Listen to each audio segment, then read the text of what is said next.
Olivia thought she'd found the perfect apartment.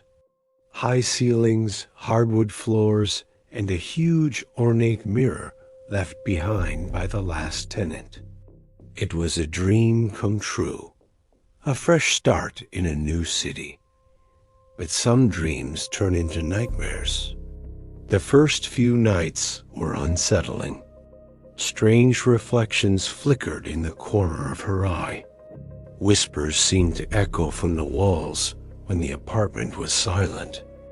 She'd catch glimpses of faces in the mirror pale, gaunt faces with eyes full of despair, gone in a flash. She tried to ignore it, blaming it on the stress of moving, on the old building settling. But the feeling of being watched grew stronger every day. One evening, while getting ready to go out, she saw it clearly.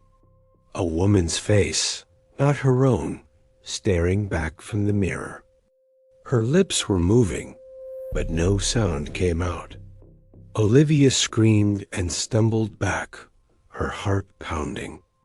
The face vanished, replaced by her own terrified reflection.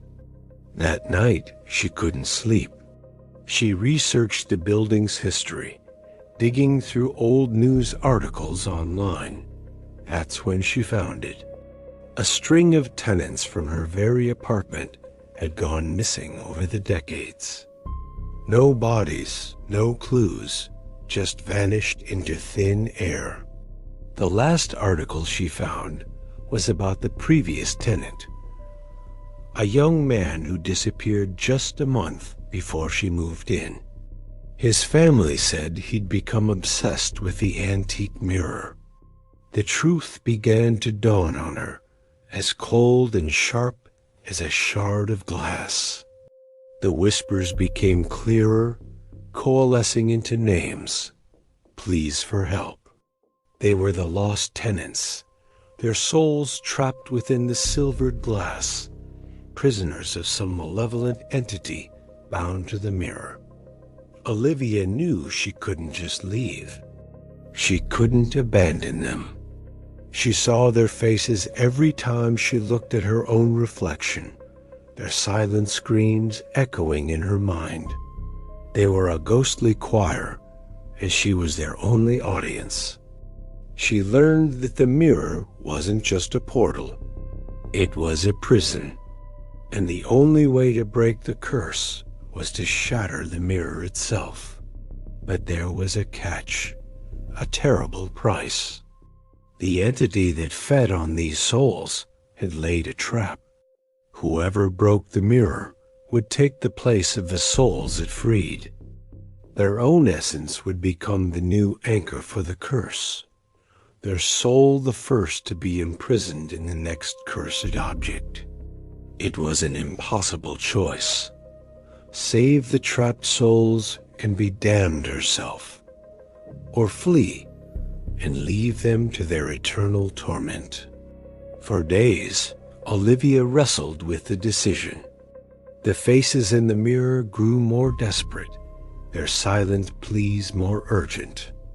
She saw children, old men, people from every walk of life, all united in their spectral prison. One stormy night, with lightning flashing outside her window, she made her choice.